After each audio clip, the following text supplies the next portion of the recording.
Ok, normalement tout est bon, ça y est, et on va pouvoir commencer ce 26e webinar, ce 18 octobre 2018.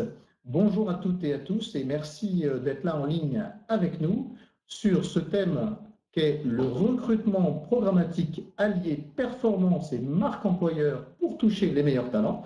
Vaste programme et nous avons le plaisir de recevoir pour ce webinaire un expert du sujet qui est Jonathan Bordereau, dirigeant, fondateur de GoldenBiz. Bonjour Jonathan. Bonjour Thomas. Merci beaucoup d'être là avec nous aujourd'hui pour parler de ce sujet.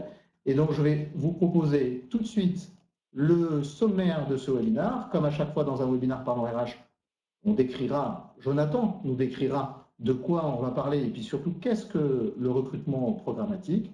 On verra en quoi quels sont les bénéfices, en quoi il faut intégrer le recrutement programmatique ou le programmatique dans les RH, c'est-à-dire dans l'activité de recrutement. Et enfin, comment ça marche? Quels sont les résultats? Et tu nous présenteras quelques cas d'entreprise. Hein, c'est bien ça? C'est ça. En termes de modalités opérationnelles, le webinaire durera 45 minutes. Vous pouvez poser des questions dans la boîte chat, même vous devez poser des questions. Hein, Jonathan est là pour vous. Pour répondre à vos questions, n'hésitez pas aussi à mettre vos commentaires, vos retours d'expérience. Si vous n'êtes pas d'accord avec éventuellement ce qu'il peut avancer, n'hésitez pas. C'est vraiment une zone de discussion. Vous pourrez télécharger la présentation à l'issue du webinaire et on vous demande de l'évaluer parce que ça nous permet de progresser. Alors, ne soyez pas trop sévère non plus, s'il vous plaît.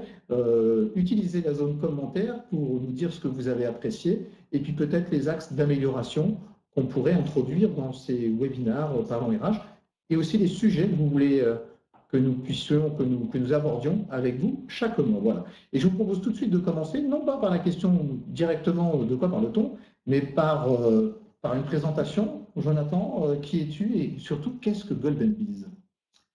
Alors, je suis Jonathan Bordereau, je suis le président et cofondateur de GoldenBiz. C'est une société que j'ai créée avec mes 3 associés il y a un peu plus de 3 ans maintenant, c'était en juillet 2015. En fait, l'idée nous est venue à plusieurs, où on s'est dit qu'aujourd'hui, le marché du recrutement et de la communication RH s'appuyait uniquement sur des sites et des médias où on allait chercher des candidats qui étaient dans une intention de chercher un job, et que tous les autres candidats, au-delà des réseaux sociaux pro, on n'avait pas forcément la possibilité d'y accéder. Et également, ce que l'on s'est dit, et du fait de nos parcours professionnels, où on est tous passés dans le secteur du marketing digital, dit programmatique, qui veut tout simplement dire automatisé, que la publicité avait énormément évolué, qu'elle était automatisée, qu'elle était toujours dans une logique de performance et de mesure, et que surtout, finalement, chaque internaute était un potentiel candidat. Donc pourquoi ne pas finalement appliquer les méthodes du marketing digital au secteur des ressources humaines avec des outils pensés et développés pour le recrutement. Et donc en 3 ans, il s'est passé pas mal de choses. On est passé de 4 à aujourd'hui 25. La 25e personne nous a rejoint lundi. Merci. On a une forte croissance, un peu plus de 150% de croissance chaque année.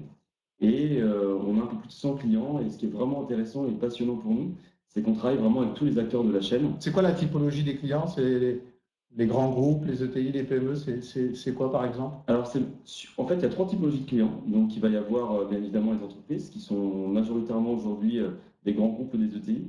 Et on est en train de travailler des solutions qui soient plus adaptées aux PME, voire aux TPE. On travaille aussi avec les cabinets de recrutement, d'intérim et les ESN, et également les sites d'emploi. Donc, vraiment, on travaille sur toute la chaîne de valeur de l'écosystème sourcing. Oui, d'accord. Sourcing, donc la partie sourcing du recrutement, vous adressez vraiment l'ensemble des acteurs. Hein. Ce n'est pas uniquement les recruteurs, si je peux dire, en entreprise, même si les cabinets de recrutement sont également une entreprise. Tout à fait. Donc une typologie très variée qui couvre l'ensemble de la chaîne de valeur. Juste en termes de croissance, mais parce que je le sais, alors je te pose la question, par quoi s'est traduit je sais que cette hyper-croissance, 150%, on aimerait bien chez Parlons RH aussi avoir cette croissance-là. Bravo à toute l'équipe. Mais je sais qu'elle s'est traduite en plus par un label particulièrement sympa. Tu peux nous en dire 2 mots juste? Oui, tout à fait. Pour l'anecdote presque, c'est important. On a eu la chance, alors après c'est vrai que c'est lié au travail de toute l'équipe, de recevoir le pass French Tech, qui est un label et un diplôme qui récompense en fait une centaine d'entreprises en France qui à la fois ont plus de 100% de croissance par an, donc avec un critère très factuel, et qui développent de la technologie. On était 4-5 d'entreprises liées au recrutement, et être parmi les 100 entreprises françaises à recevoir ce diplôme à l'Élysée, c'est vrai que c'était une grande fierté, et une grande fierté vraiment de toute l'équipe et des personnes qui m'ont fait confiance, qui font confiance à mes associés depuis le début. Donc ça se matérialise par ça. Donc, Et il y a de quoi, il y a de quoi être fier. Bravo, bravo Merci. à toi et à toute l'équipe. Donc ça traduit je dirais le succès en termes de croissance.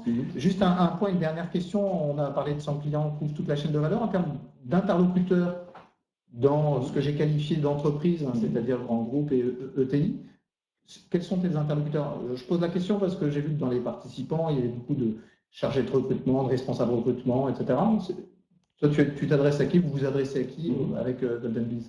Alors, nos interlocuteurs dans les entreprises sont les responsables recrutement, les DRH et aussi tous les responsables en marque employeur et talent acquisition manager. Alors, il y a pas mal de titres aujourd'hui qui existent dans le monde du recrutement, mais ce sont principalement, en tout cas, ces personnes-là que l'on rencontre et avec qui on déploie et on optimise nos solutions. Donc, mesdames et messieurs les spécialistes du recrutement, les professionnels du recrutement, quel que soit votre titre, je pense que ce webinaire est fait pour vous. Et après cette présentation, justement, de quoi va-t-on parler? Alors, moi, je commencerai tout de suite par une question très prosaïque, très simple. C'est quoi le recrutement programmatique? Est-ce que tu peux nous expliquer en des termes simples ce qu'est le recrutement programmatique? Tout à fait.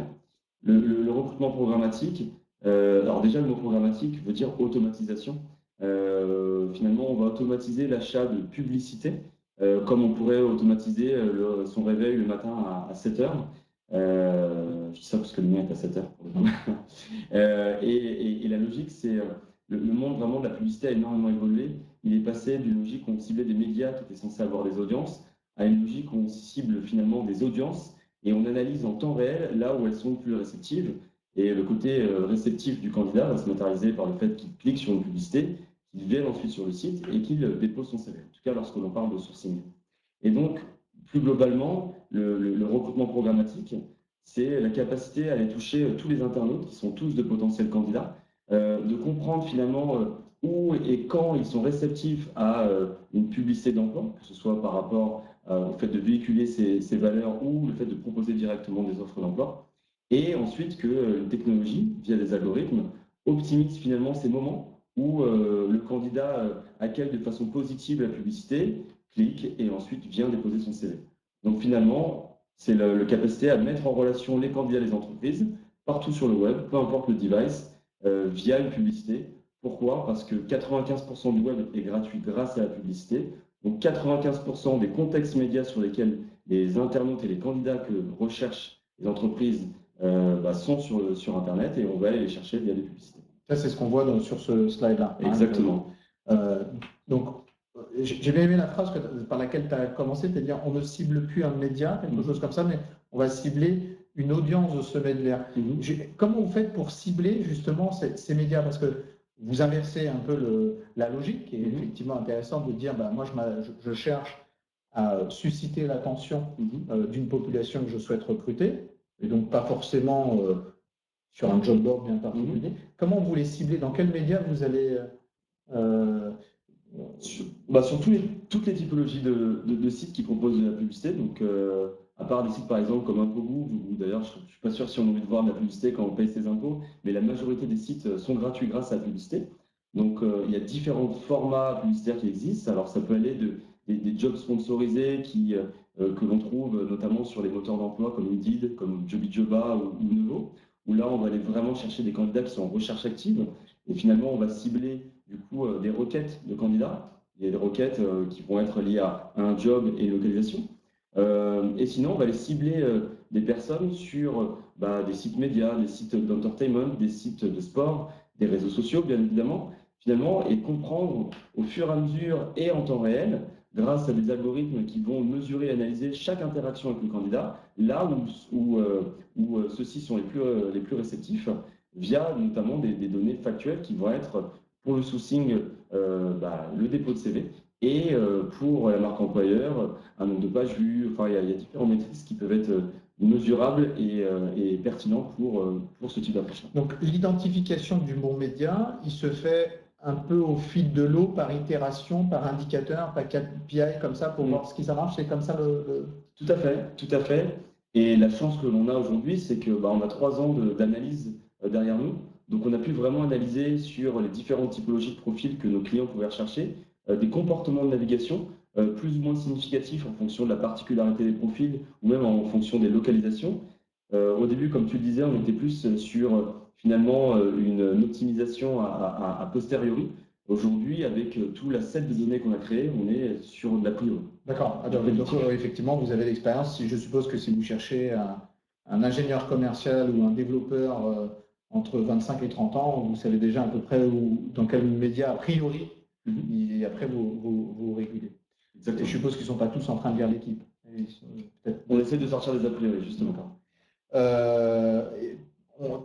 Tout à l'heure, tu l'as dit 2 fois, le recrutement programmatique, c'est automatisé. Est-ce que tu peux nous décrire un petit peu plus comment c'est automatisé, comment ça marche, en des termes simples? Aujourd'hui, comment ça se passe avec nos clients, peu importe la typologie de client d'ailleurs, ils vont nous donner un besoin, voilà, je recherche tel type de profil sur tel type de localisation, avec certains critères qui vont être importants et d'autres un peu moins. Et notre équipe, on a une équipe Media Trading, donc ce sont eux qui vont finalement opérer les campagnes pour le compte de nos clients, vont essayer de retranscrire toutes ces informations pertinentes et factuelles. Le mot factuel est hyper important. Par exemple, le côté impliqué ou motivé, c'est pas on ne peut pas cibler des soft skills, on est plus sur des hard skills. Donc du coup, les programmer sur notre plateforme. Et notre plateforme, elle, son travail, c'est d'aller analyser et comprendre finalement sur quel site j'arrive à retrouver les personnes qui correspondent aux critères que m'ont demandé mes clients. Ces informations sont associées, vous savez, aux fameux cookies. Donc du coup, on arrive à identifier des personnes par rapport à des profils professionnels. Et de ce fait-là, lorsque l'on voit des personnes naviguer sur tel ou tel site, on va leur pousser le message, le job que souhaite mettre en avant notre client. Et je crois qu'on a juste Et ça a cette tête-là, c'est ça? Alors, il y a plein de formats possibles, mais en soi, la publicité, elle ressemble à toutes les publicités que vous voyez lorsque vous naviguez sur Internet. La seule différence, c'est qu'elle va uniquement mettre en avant des données qui sont liées à de l'emploi. Et là, c'est une publicité dynamique qui s'adapte en fonction du profil de chaque candidat. Et on va lui mettre en avant les informations clés, à savoir le logo de l'entreprise, le titre du poste, la localisation et le type de contrat, voire le salaire. Mais vous savez qu'en France, on est toujours un petit peu frileux là-dessus. Je reprends un point pour être sûr de bien comprendre. Quand on dit s'adapte au candidat, si je suis une candidate, est-ce qu'on pourrait imaginer, je prends un exemple vraiment très simple, si je suis une candidate, ça veut dire que le titre de la fonction sera au féminin, et si je suis un candidat, ce sera au masculin. Je me doute que si la réponse est oui, on peut aller plus loin dans la personnalisation. Ça peut être quelque chose comme ça Alors, ça pourrait être quelque chose comme ça, mais c'est quelque chose, notamment en France, sur lequel on ne s'aventurerait pas, parce qu'aujourd'hui, les titres sont toujours homme-femme, comme tu le sais. Mais l'exemple que je prends plutôt, c'est que, on va dire que moi, j'ai un profil plutôt commercial, et toi, Thomas, tu vas avoir un profil plus marketing. Si on est dans la même pièce avec 2 ordinateurs ouverts, moi, je verrai une publicité qui me proposera des jobs de commerciaux à Nanterre, et toi, tu verrais une publicité alors qu'on est à 5 cm l'un de l'autre pour des postes de marketing. Ah, c'est super clair.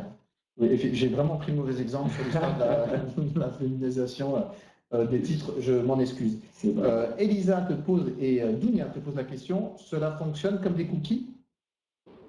Alors, le cookie, vous savez, c'est finalement la trace numérique. J'ai fait dire cookies. Pardon. Le cookie, c'est la trace numérique que vous allez laisser lorsque vous utilisez un navigateur web. D'ailleurs, que ce soit un navigateur web sur un desktop, soit un navigateur web sur un mobile.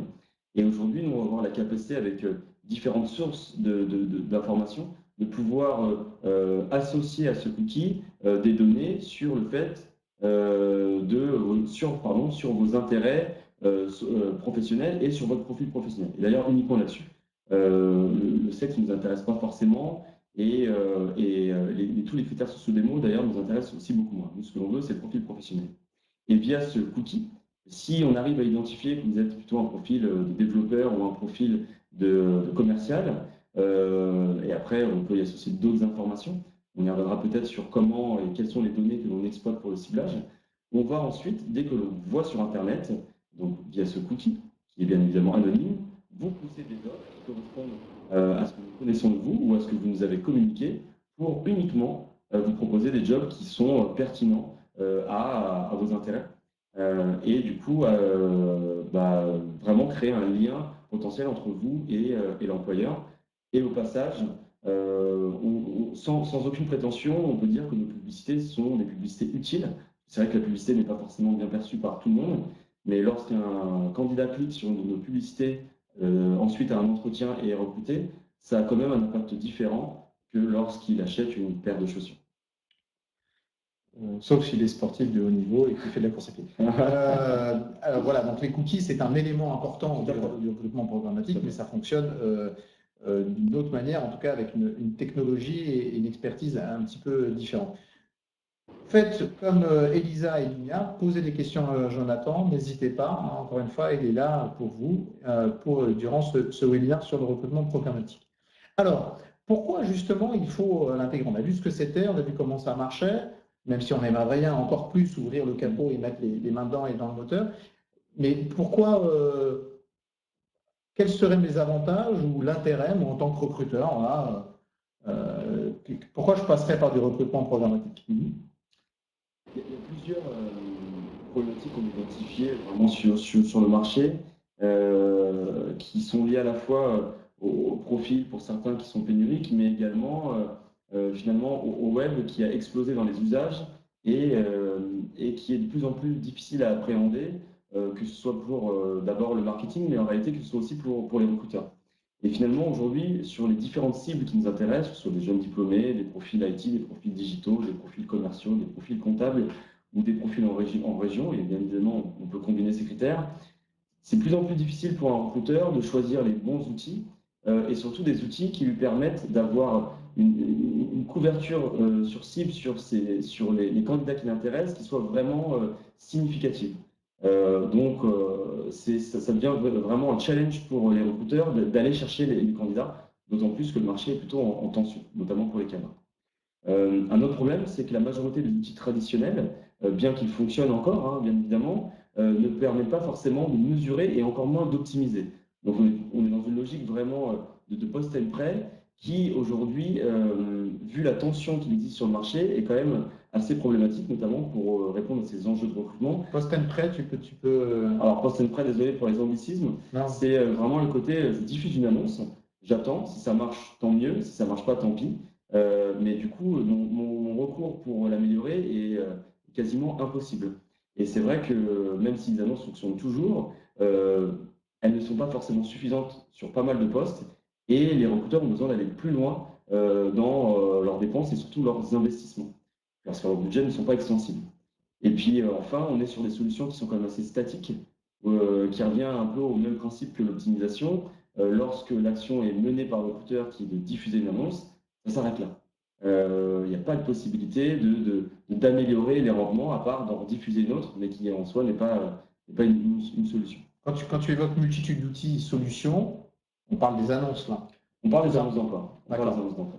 Et finalement, ce qui marchait avant ne marche plus. Pas avec la même efficacité. Pas avec la même efficacité. Et on travaille avec les sites d'emploi et même nous, pour nos propres recrutements, nous utilisons nos solutions et nous utilisons aussi des annonces d'emploi. Mais notre logique que l'on a au sein de GoDaddy pour nos recrutements, et c'est ce que l'on conseille vraiment à nos clients, notamment sur sourcing, c'est finalement de tester les différents outils et de prendre et surtout de garder ceux qui fonctionnent réellement. Et ceux qui fonctionnent réellement, pas par rapport à des sentiments, mais par rapport à de la mesure, du tracking et des choses factuelles. Et aujourd'hui, on voit bien que sur certains postes, les job boards sont très pertinents, sur d'autres, beaucoup moins. Et c'est là où des outils comme les nôtres, nos outils d'ailleurs, ont le mérite d'être testés et nos clients aujourd'hui l'ont bien compris. Le recrutement programmatique, je reviens, pardon, je vais un petit peu en arrière. Tout début, tu as évoqué un certain nombre de compétences, peut-être qui étaient des compétences pénuriques, IT, commerciaux, comptables, etc. Est-ce que c'est particulièrement adapté sur ces compétences-là ou finalement, non, ça marche pour tout? Non, ça marche pour tout, puisque notre force, aujourd'hui, notre force, c'est notre différence. Notre différence, c'est qu'on n'est pas un média. C'est-à-dire qu'on n'est pas limité par rapport à une audience qui, aujourd'hui, pour la majorité des sites, je je mets de côté un LinkedIn et un LinkedIn qui sont un peu à part, finalement avoisinent le million de visiteurs uniques. Nous, notre terrain de jeu, c'est toutes les personnes qui sont connectées à Internet. Forcément, on a accès à tout le monde. Notre limite, c'est juste qu'ils se connectent à Internet. Après, et aujourd'hui vraiment avec des retours d'expérience, on sait que peu importe le profil, que ce soit pour un data scientist, un comptable, un vendeur en magasin, un commercial ou un développeur, on arrive à aider nos clients et en général avec des coûts d'acquisition qui sont plus bas que les autres ressources. Alors, il y a un certain nombre de questions. Je commence par Amélie qui pose le reach. C'est quoi le reach?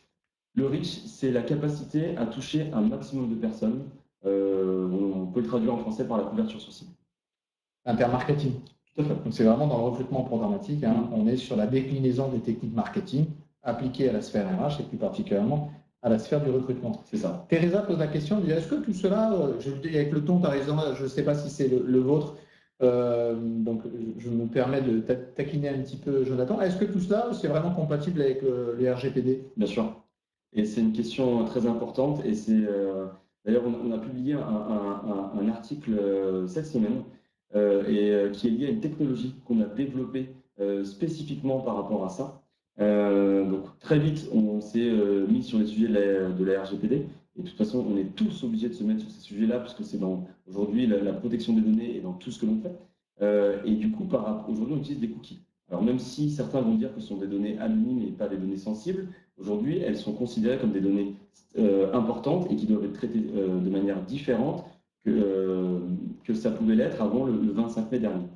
Et l'outil qu'on a développé, il est assez simple. C'est un outil qui va permettre de recueillir le consentement du candidat au moment où il arrive sur le site de notre client, de manière à bien l'informer sur tous les tenants et les aboutissants de ce qui peut être fait en termes de publicité, en termes de tracking, en termes d'analyse. Et il y a d'autres dimensions qui sont moins RH, mais qui sont marketing, mais qui sont aujourd'hui intimement liées à cette loi. Et donc, c'est un outil que nous proposons à tous nos clients gratuitement et que nous pouvons déployer en un clic. Donc, bien évidemment, nos outils sont, le terme, excusez-moi en anglais, privacy by design. Et on a très vite travaillé et du coup, on a fait une technologie pour faciliter la vie de nos clients et des recruteurs. Donc, la réponse, Teresa, c'est oui, c'est bien RGPD compatible. Aurélie pose la question suivante. Est-ce que vous pouvez donner un exemple des critères de ciblage retenus pour un profil métier? Oui, bien sûr. Alors, il faut savoir que la publicité programmatique automatisée, on n'est pas sur du ciblage comme on pourrait l'avoir sur un réseau social comme LinkedIn, où on va rentrer toute une panoplie de mots-clés et avoir finalement en entonnoir que 4 ou 5 candidats. On est plutôt sur des ciblages macro. Ces ciblages macro, donc pour prendre des exemples, voilà, je pourrais cibler des personnes qui sont commerciaux, qui ont potentiellement tel niveau d'études et qui ont travaillé dans tel ou tel secteur d'activité. Et la zone géographique? Et bien évidemment, la zone géographique qui est hyper importante. Okay. Elisa, d'où sont extraites les infos pro utilisées par ce système programmatique, LinkedIn, Forum Pro, etc. On a 3 sources de données. On a des partenaires qui du coup récupèrent de la donnée et la commercialisent. Un partenaire qui est très connu du grand public, mais un peu moins sur son activité de collecte de données, ça va être par exemple Mastercard. Mastercard récupère beaucoup de données sur finalement tous leurs clients et tous leurs utilisateurs de cartes. Ils vont donner des informations sur la typologie de métier que peut avoir telle ou telle personne et sa localisation. Il va y avoir, donc là c'est de la donnée finalement que l'on achète, qui est de la donnée du coup déclarative et factuelle. Il y a la donnée déclarative que l'on collecte nous-mêmes. Depuis le début de GoldenBiz, on a mené des campagnes pour finalement proposer aux internautes de remplacer leur publicité d'aspirateur par des opportunités d'emploi qui leur correspondent. Et aujourd'hui, d'ailleurs, on a décidé de l'industrialiser, parce que ça commençait à devenir un peu laborieux, parce qu'on avait pas mal de clients et des besoins différents. On l'a industrialisé avec un site qui s'appelle Want2Be, que je vous invite à consulter, où là, en 10 secondes, sans besoin de rentrer aucune information, mail, nom, prénom, vous allez donner vos souhaits de carrière et on va vous proposer ensuite, dès qu'on a des offres d'emploi qui correspondent, dans votre navigation, vous allez les voir apparaître à la place de vos publicités d'aspirateurs ou de chaussures. Et la troisième source de données, c'est de la donnée comportementale. J'en parlais tout à l'heure. Donc, on a analysé depuis 3 ans finalement où, quand et comment on arrivait à engager les candidats. Quand je dis où, c'est quel site. Quand je dis quand, c'est quel jour, voire quelles heures. Et du coup, ça nous permet de mieux cibler et du coup d'avoir de façon prédictive une forte probabilité d'engager les candidats qui nous intéressent. Voilà, Elisa. Alors, juste, il y a une question qui traite de l'inbound marketing. Je ne te la pose pas D'accord. encore, puisque je pense que tu peux avoir des éléments de réponse sur cette slide-là, qui est, au fait, on vient de voir que les annonces d'emploi dans le cadre d'un marché de l'emploi qui commence à être très tendu, on parlait presque du plein emploi, on en atteint presque plein emploi des cadres, et quels que soient les statuts, un certain nombre de compétences deviennent très pénuriques. Donc, on a vu que les annonces, elle est peut-être moins efficace qu'avant, même s'il faut aborder ces solutions de façon complémentaire et pas les exclure les unes par rapport aux autres. Mais qu'est-ce que propose le recrutement programmatique? Du coup, c'est essayer de répondre à ces trois problématiques qu'on avait identifiées. C'est d'avoir une plateforme qui nous permette d'aller chercher tous les candidats. Donc là, la notion de reach, elle est quasiment totale. Alors, je dis quasiment parce qu'il y a aussi des personnes qui ne sont pas forcément très digitaux et qui ne sont pas tous les jours connectés à Internet. Donc forcément, ceux-là, on n'y a pas accès. Mais ça fait quand même une bonne partie des candidats potentiels qu'on peut aller chercher. Et ça, via une entrée unique, ce qui facilite la vie du recruteur. Sachant que nous, notre logique, elle est assez basique, mais c'est leur permettre de se concentrer sur les tâches à valeur ajoutée, qui ne sont pas de faire du marketing, mais de rencontrer les bons candidats. La deuxième chose, et ça qui est vraiment pas inhérente à notre écosystème et qui est hyper importante à mettre en place, alors on voit quand même qu'il y a de plus en plus de clients qui montent vraiment en maturité sur ces sujets-là, c'est la mesure et l'optimisation, et si possible en temps réel. C'est la capacité à prendre des décisions en fonction vraiment d'éléments tangibles et factuels, et notamment le fait d'avoir des bons CV, ces CV de les avoir acquis à des coûts le plus bas possible, parce que les budgets ne sont pas extensibles, et également de permettre d'optimiser son pipe de candidats. Parce que si on ne recrute pas, l'entreprise ne peut pas se développer. Donc on ne peut plus être dans cette logique où on attend en espérant que ça fonctionne. Il faut être capable de piloter. Et aujourd'hui, on peut le faire en temps réel. Et enfin, c'est de pouvoir aussi adapter ses actions en fonction de ses enjeux. Que l'on soit un site d'emploi, que l'on soit un cabinet de recrutement ou une entreprise. Le recrutement, c'est quelque chose de vivant. On peut avoir des moments où on a beaucoup de postes à recruter et sans l'avoir anticipé.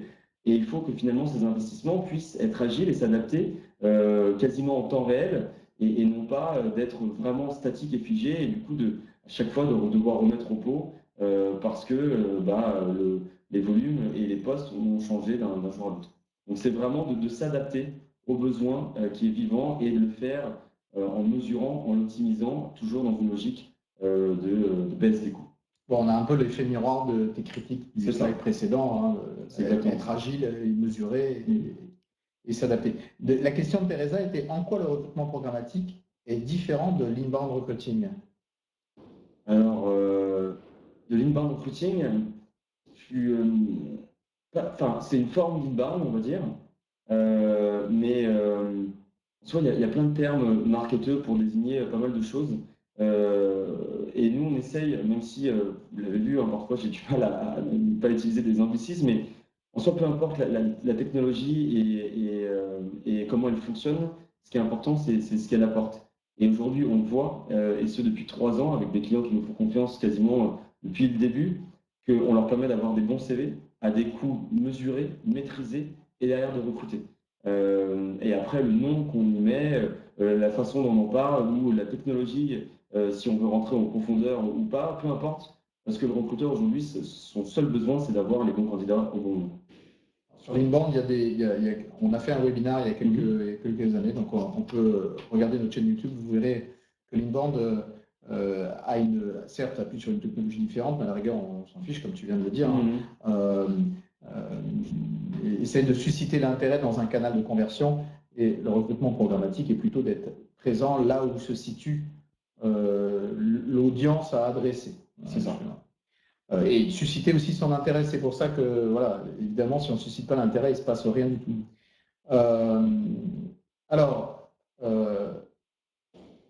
Ça, c'est la chaîne de valeur, c'est la manière dont se passe le recrutement programmatique, c'est ça? C'est exactement ça. C'est-à-dire que la logique, c'est de récupérer toutes les informations sur lesquelles on va communiquer.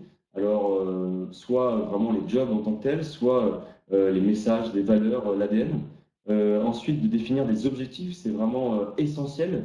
Sinon, le recrutement programmatique n'a aucun sens. Des objectifs que l'on va ensuite programmer dans notre plateforme j'ai une autre plateforme, mais dans les plateformes programmatiques, pour derrière aller chercher les candidats et que les algorithmes puissent optimiser par rapport à des indicateurs qui sont pertinents et surtout que l'on va évaluer. C'est plus comme ça que l'on va savoir si ça marche.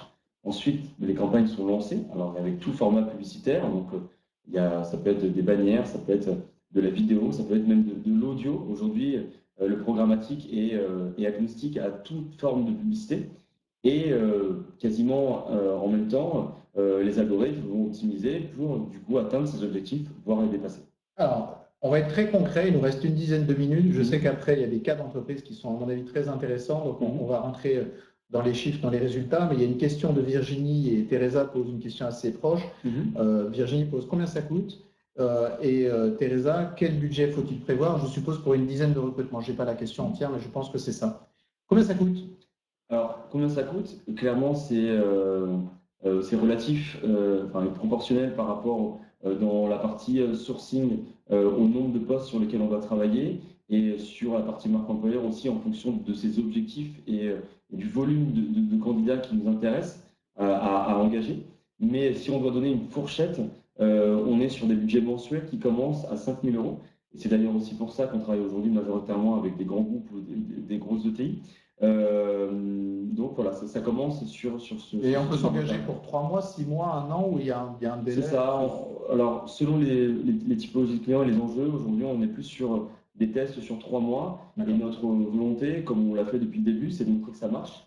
Et derrière, après, c'est assez facile c'est souvent le client d'ailleurs qui nous dit qu'il veut le déployer sur l'année. J'oublie pas les autres questions. Je vais juste passer directement au cas d'entreprise aussi, parce que ça peut intéresser puis répondre à un certain nombre de questions, mais continuez. Dounia, Virginie, Véronique, Teresa et Fanny, j'ai vos questions sous le nez, et Jean-Philippe aussi. Donc, continuez à poser vos questions. On va essayer d'y répondre à toutes. Concrètement, quelques résultats. Allez, en 5 minutes, est-ce que tu peux... Alors, en 5 minutes, en 5 minutes. Quelques résultats. Là, sur du sourcing, pour Société Générale, ils ont pas mal de recrutements. L'objectif, c'était vraiment de baisser les coûts par candidature et pour derrière, forcément, mathématiquement, si les CV étaient de qualité, baisser les coûts par recrutement. Et on a réussi à faire baisser le coût par CV de 55%. Pour la SNCF, là, c'était un enjeu différent. Ils ont beaucoup de CV. Pardon, je te coupe, c'était sur combien en termes de volume de la Société Générale? On était sur, en termes de volume de candidature, tu veux dire? Oui. On est sur des milliers de candidatures. D'accord. On est sur des milliers de candidatures, on travaille avec eux tout au long de l'année en freelance. D'accord. Pour la SNCF, donc là, eux, ils ont beaucoup de CV, mais ils ont des critères de sélection qui sont assez précis. Et la logique, c'était pas tant de leur amener beaucoup de CV, mais surtout des CV qualifiés. Et on était vraiment très contents, et aussi, du coup, c'est devenu un client permanent, de leur apporter notamment sur des profils d'ingénieurs. 60% des CV que l'on leur a apportés sont rentrés dans des process de recrutement, donc des CV qualifiés. C'était vraiment l'enjeu, c'était là où nous attendaient, au-delà d'avoir des coûts par candidature bas, c'était d'avoir des CV qualifiés. Et donc là, on est sur des très très gros volumes aussi de candidatures. Et sur Corian, qui est un EHPAD, donc c'est un peu moins connu que la SNCF et la Société Générale, donc tout ce qui va être maison de retraite. Un de leurs enjeux, c'est de recruter des profils qui sont assez compliqués, les médecins notamment. Et les médecins, ils n'ont pas forcément le réflexe LinkedIn ou pas forcément le réflexe job board. En revanche, le médecin, c'est un internaute comme vous et moi. Et là, l'enjeu, c'était de réduire le temps pour récupérer des CV de médecins. Et ça, on a réussi à les réduire d'un peu plus de 40%. D'accord. Il y a une question qui revient sur le budget. C'était combien? Est-ce que tu peux nous rappeler la fourchette de tarifs? Bien sûr, ça commence à 5 000 euros par mois. D'accord. Sur des périodes de test de 3 mois, 6 mois, 12 mois. Après, ça dépend vraiment des enjeux et de chaque client. Alors, il nous reste heureusement encore quelques minutes, mais on va essayer de dérouler un peu les questions. Le site, j'ai vu que vous étiez auto-répondu, donc sur le site que tu as cité tout à l'heure, la réponse a été donnée. On mettra peut-être le lien dans combien ça coûte, on a répondu. Votre business model s'appuie sur un engagement de volume candidature ciblée ou de coût d'acquisition. C'est quoi Alors, quel est le business model? C'est un business model assez classique dans la publicité où finalement, en fonction de l'enveloppe que va nous confier notre client, on va prendre un pourcentage qui va être dégressif selon le volume mensuel. Ce qui fait que nos clients continuent à travailler avec nous, c'est par rapport aux résultats. Donc, on n'a pas une garantie de résultat, mais on a plutôt une garantie de moyens. Mais ce qui fait que nos clients travaillent avec nous sur le long terme, c'est vraiment par rapport aux résultats. C'est des choses qui vont évoluer dans le futur, mais pour l'instant, le business model, c'est celui-là.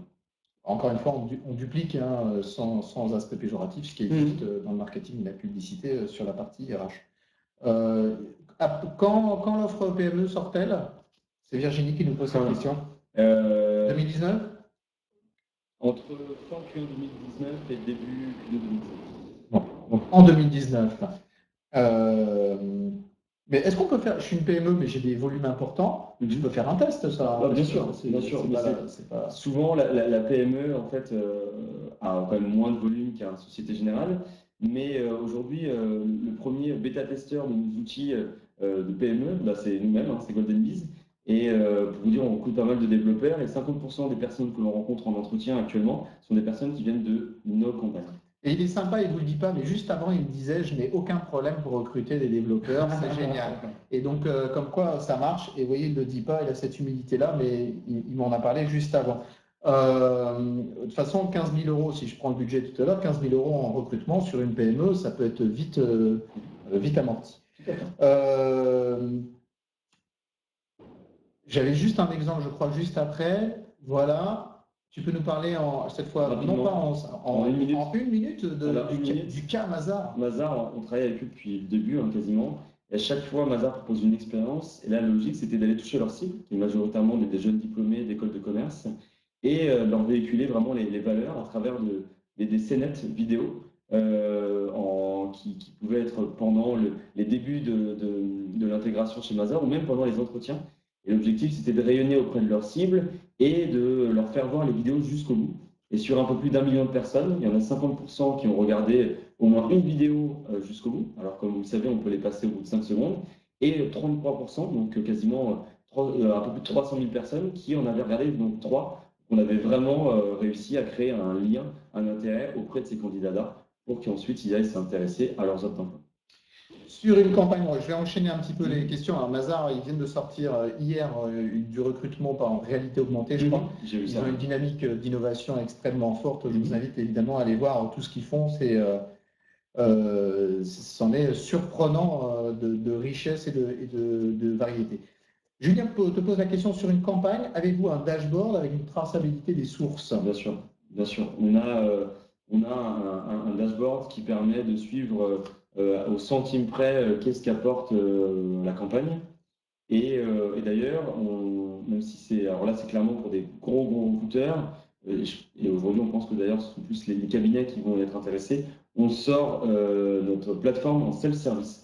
C'est-à-dire qu'aujourd'hui, avec des clients qui sont matures et sur lesquels on travaille sur des volumes importants, on pense que pour plus d'agilité et plus de réactivité, finalement, les outils, vu qu'on a automatisé toute la décision d'achat et que la décision plus métier, on a moins de valeur dessus. Donc, on sort notre plateforme pour certains de nos clients directement leur mettre dans les mains. Travaillez-vous avec les sites emploi? Oui. Lesquels? Je ne peux pas communiquer parce qu'on a signé des NDA avec tous ceux avec qui on travaille. D'accord. Donc la réponse est oui, mais lesquels? La question n'était pas posée, c'est moi qui l'ai complétée. Jean-Philippe repose la question. Est-ce que tu peux donner le site concernant la collecte des données? Alors, site pour les candidats, sachant que c'est le début d'un gros projet sur lequel on travaille, c'est la première brique. Le site s'appelle Want2Be, donc c'est WAN 2, le chiffre 2, B2E. Qu'est-ce que je veux devenir avec un petit rappel à Golden Biz, puisque B avec 2 E. Est-ce qu'un concurrent ne risque pas de cliquer frénétiquement sur toutes tes annonces? Non. Alors déjà, aujourd'hui, on est sur des publicités qui vont cibler des individus au cas par cas pour leur proposer uniquement des bonnes offres d'emploi. Et bien évidemment, il peut y avoir des personnes qui cliquent plus, mais nous, c'est des choses que l'on moniteur en temps réel. Sans vouloir parler de technologie, on a toute une infrastructure Big Data qui nous donne même des alertes si on voit des choses qui sont surprenantes et de ce fait-là, qui peuvent les supprimer des campagnes automatiquement. Et dernière question, après j'en ai d'autres, mais y a-t-il des cabinets généralistes qui travaillent avec cette technique? Tu as répondu. Bien sûr, oui, bien sûr. Tu ne peux pas les citer non plus? Si, ça je peux. Lesquels? On travaille avec les citer tous, le groupe Randstad, Manpower, Adecco, le groupe Actual, C'est Hayes, d'accord. il y en a beaucoup. Tous les grands. Oui. Tous les grands. Merci beaucoup. J'ai quand même encore 2 questions. Il y a d'autres questions.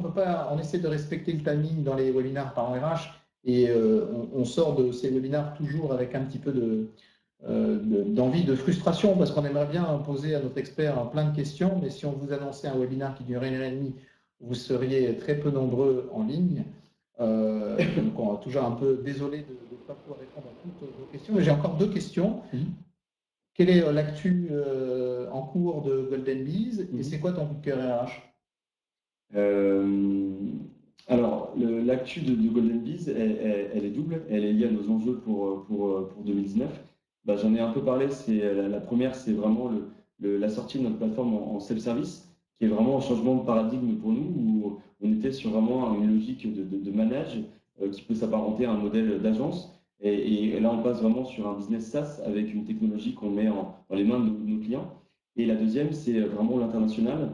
On fait pas mal d'actions et d'ailleurs, mardi, on va au Salon Munich à Amsterdam. On est vraiment en train de se lancer sur on va dire, l'Europe et principalement le Benelux. Donc, c'est quelque chose d'hyper enthousiasmant, motivant et les débuts sont très prometteurs. On a déjà quelques clients au Benelux et donc voilà, ce sont les 2 actus, le self-service et Le développement international. Et on peut vous souhaiter que le meilleur. Et ton coup de cœur? On termine toujours les webinaires par RH sur un coup de cœur. Mon coup de cœur, ce sont 2 livres qui sont. Le premier s'appelle Homo sapiens et le deuxième s'appelle Homo Deus. J'ai un trou de mémoire sur l'auteur, mais c'est un grand historien du coup qui est, je crois qu'il vit à Jérusalem, qui est connu pour sa capacité à retranscrire de façon digeste et intelligible l'histoire. Et Homo sapiens, c'est l'évolution de l'homme de ses premiers pas jusqu'à aujourd'hui. Et Homo Deus, c'est l'évolution de l'homme qu'on pourrait avoir dans les prochaines années, notamment avec l'avènement des technologies, de l'intelligence artificielle et du transhumanisme. Et dans le monde dans lequel on vit, avec cette ultra-digitalisation, je pense que ces 2 ouvrages sont vraiment très intéressants à lire pour appréhender ce que l'on vit et ce que l'on va vivre demain. Merci beaucoup pour ce coup de cœur. Et l'auteur, et je ne l'avais pas non plus, Yuval Noah. Exactement, voilà, c'est ça. Merci. On ne peut que vous inviter, effectivement, nul ne sait où il va, s'il ne sait d'où il vient, ce qui est un peu la dynamique.